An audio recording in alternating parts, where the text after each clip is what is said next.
अस्सलाम वालेकुम। क्या हाल चाल है मेरे अजीज दोस्तों। उम्मीद है कि आप सब अपने घरों में महफूज, सेहतमंद और खुशहाल होंगे। हमारा आज का टॉपिक होगा शरीफा। लेकिन वीडियो शुरू करने से पहले please like and subscribe my channel Jameel Shumail. तो चलते हैं अपने आज के टॉपिक यानी कि शरीफा की तरफ। इस खूबसूरत फल को देखते हुए और इसकी बेशुमार तिबी फायदों को देखते हुए इसे मैंने दो हिस्सों में तकसीम किया है, यानी कि पार्ट 1 और पार्ट 2। आज इसका पार्ट 1 होगा।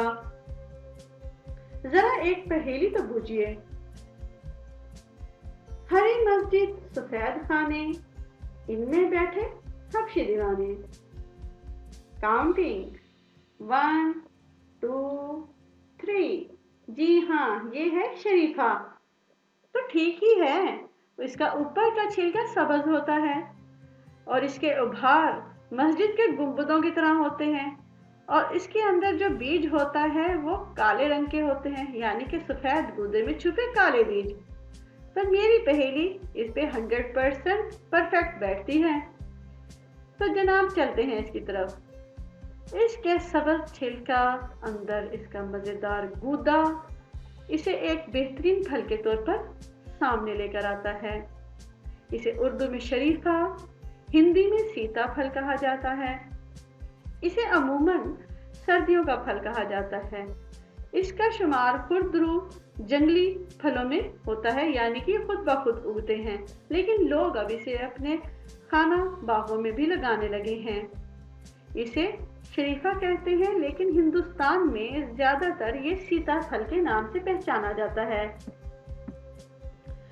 आपको एक मजे की बात बताऊं कि जब शरीफा या सीताफल पक जाता है तो इसमें से शीरा टपकने लग जाता है, और ये शीरा उसी सूरत में टपकता है जब ये खूब पक जाता है। अगर आप इस शीरे को एक दफा चख लें तो यकीन करें आप तमाम दुनिया के मीठों को भूल जाएंगे और वो जायका आपको ताउम्र नहीं भूलेगा।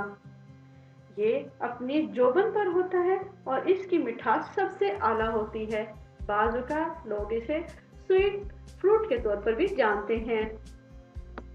यह भारत के वस्त जंगलों में खूब होता है और दूर तक साहिलों के जंगलों में दूर तक आप इसे देख सकते हैं। ये इतना ज्यादा होता है कि वहां पर बाकायदा इसके जंगल के जंगल मौजूद हैं, लेकिन इसके शौकीन अब इसे कराची के साहिल तक ले आए और अब ये कराची में खूब होता है। इसके शौकीन इसे जो ही कराची में उगाने लगे तो यहाँ की आबो हवा और मिट्टी इसे खूब रास आई और अब तो बाकायदा इसकी काश्त भी होने लगी है। यही वजह है कि कराची में अच्छे फ्रूट्स की दुकानों पर यह आपको बआसानी मिलेगा। शरीफा जिसमें ग्लूकोज खूब होती है, विटामिन सी भी बेइंतहा ज्यादा पैदा होती है। यही वजह है कि ये आपके जिस्म में सर्दी और गर्मी दोनों तरह के मौसमों से दूर कर देता है। ये अपने अच्छी खूबी की वजह से आपके जिस्म में गर्मी पैदा करता है, जिससे आप सर्दी की तकलीफों से महफूज रहते हैं, जैसे नज़ला, खांसी, जुकाम, गले की खराश। इन तमाम चीज़ों से, तमाम तकलीफों से ये आपको दूर कर देता है। यही वजह है कि हिंदू इसे सीताफल के नाम से जानते हैं, यानी कि सीता माँ का फल।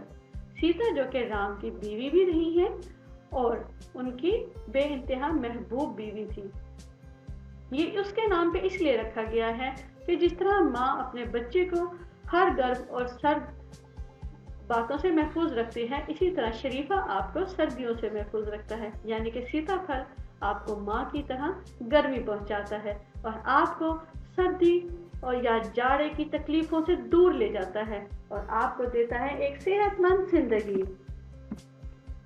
सिर्फ और सिर्फ ये गर्मी ही नहीं पैदा करता, बल्कि इसके खाने से आपके आंतें चुस्त रहती हैं, भूख खुल कर लगती है और ग़िज़ा खूब अच्छी तरह हजम हो जाती है।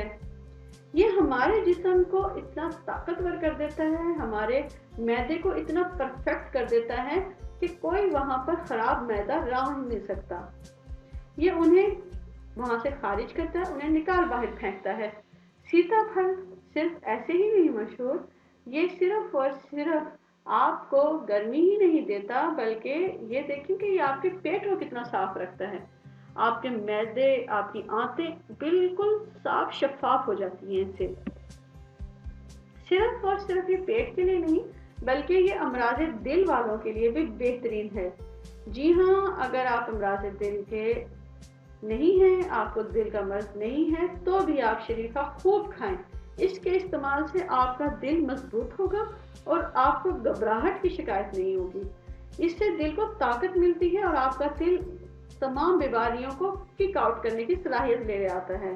جی ہاں، وہ لوگ جو شریفہ یا سیتا پھل کھاتے ہیں وہ ایک اندازے کے مطابق اور ڈاکٹروں کی تحقیقات کے مطابق دل کے امراض سے ہمیشہ دور رہتے ہیں۔ وہ لوگ جنہیں ابھی سے دل میں گھبراہٹ ہو، بے چینی ہو یا کوئی ایسی قسم کی شکایت ہو تو وہ سیتا پھل اور شریفہ کو بغیر کسی خوف اور خطر کے استعمال کر سکتے ہیں۔ یہ آپ کے دل کو مضبوط کر دے گا اور ان تمام بیماریوں سے پروٹیکشن دے گا جو کہ دل کے لیے بری ہوتی ہیں۔ نام تو پھر میں نے آپ کو کہا ہی ہے کہ اس کا نام ہے سیتا پھل، یعنی کہ ماں کا پھل۔ اب چلتے ہیں کہ اس کی کچی حالت میں کیا ہے۔ تو جناب ہنٹ دے دیتی ہوں کہ یہ اپنی کچی حالت میں بھی ہمارے لیے بے انتہا بہت زیادہ فائدے رکھتا ہے۔ اور یہ کیا فائدے رکھتا ہے اس کو ہم ڈسکس کریں گے اپنی دوسری ویڈیو میں۔ تو چلتے ہیں اینڈ کی طرف اور میں کہتی ہوں اب آپ کو آخری ورڈنگ، یعنی کہ اگر آپ کو میری یہ ویڈیو مفید لگی ہو تو please like, subscribe and share my channel Zanbir Shamail. اللہ آپ سب کو خوش رکھے اور خوشیاں بانٹنے کی توفیق دے، آمین۔ اللہ حافظ۔